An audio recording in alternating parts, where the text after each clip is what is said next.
코 고는 소리를 한번 우선 흉내를 내볼게요. 입을 벌리고 코를 골게 되면 목젖 부분이 떨리게 되죠. 입을 다물고 코를 골게 되면 어디에서 소리가 나는지 한번 짐작해 보세요.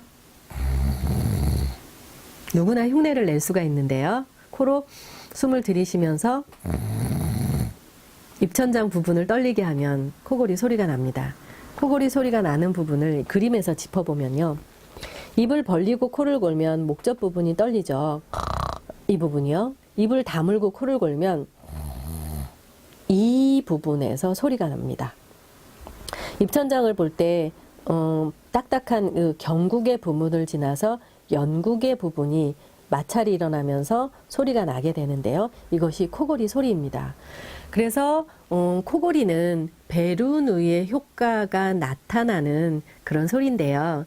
유동적인 부분을 공기가 유입할 때 그 유동적인 부분에 공간이 좁아지면서 마찰이 일어나는 것이 그 코골이 소리라고 설명할 수 있는데, 이 비강과 부비동 공간이 넓으면 입천장에서 마찰이 안 일어나죠. 그래서 비강과 부비동 공간이 좁아지는 것만큼 코골이 소리가 커지는 것이 바로 코골이 소리입니다. 그래서 코골이의 원인은 비강과 부비동 공간이 좁아지는 모든 원인이 코골이의 원인이 됩니다. 비염 있을 때 당연히 코가 막히고 답답하면 코골이 소리가 커지고요. 커지다 못해 코가 답답하면 입이 벌어지게도 되죠. 축농증이 있는 경우에도 코골이는 당연히 나타나게 되어 있습니다. 그리고 살이 찌게 되면, 비만한 것을 코골이의 가장 큰 원인으로 살펴서 살을 빼라 소리를 많이 하게 되는데, 살이 찌게 되면 겉으로만 살이 찌는 것이 아니라 이 비강과 부비동 속으로도 살이 찌게 돼서 이 비강과 부비동 공간이 좁아지게 되는 겁니다. 그래서 코골이 소리가 커지고요. 술을 먹었을 때 왜 평상시에 골지 않던 그런 코가 골아지냐 하면, 술을 먹게 되면 비점막은 혈관이 많이 분포되어 있기 때문에 이 혈관이 확장되어 점막이 충혈되어 붓게 되면 비강과 부비동 공간이 좁아지게 됩니다. 그래서 당연히 코골이 소리가 커지게 되는 거죠.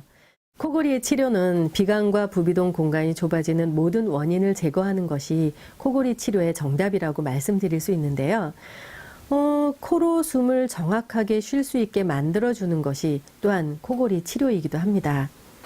코를 치료하지 않고 기도 부분을 치료한다든지 목젖 부분을 치료한다든지 이 구강의 어떤 부분을 치료해서 코골이를 치료한다 그러면 코에서 나는 소리가 치료되는 것이 아니라 입에서 나는 소리가 치료되는 거죠. 왜냐하면 어떤 통로를 지나갈 때, 공기가 지나갈 때 좁아진 부분에 마찰이 일어나는 것이 코골이 소리라고 말씀을 드렸는데, 사람의 호흡의 통로는 코만 있는 것이 아니라 코로 숨을 쉴 수도 있고 입으로 숨을 쉴 수도 있는 거죠.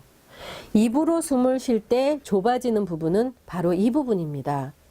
이 부분, 기도 부분. 그래서 기도 부분, 혀를 줄인다든지 편도선을 자른다든지 목젖을 자른다든지 기도를 확장하는 기도 부분을 넓히는 치료로 수면무호흡 진단을 받기도 하는데요. 기도 부분을 넓히는 치료는 입으로 숨을 쉬었을 때 나타나는 코골이 소리. 사실은 코골이가 아니고 목이 골아서 나타난, 목에서 나타나는 소리니까 목골이라고 말씀드릴 수 있는데, 목에서 나는 소리를 제거할 수 있을 뿐이지, 코골이 소리는 이 부분에 마찰이 일어나서 나타나는 소리이므로 코로 숨을 정확하게 넓고 시원하게 만들어주는 치료가 코골이 치료가 될 것입니다. 코골이의 원인은 비강과 부비동 공간이 좁아지는 모든 원인이 코골이의 원인이고요. 이 원인을 제거하는 것이 코골이 치료가 될 것입니다.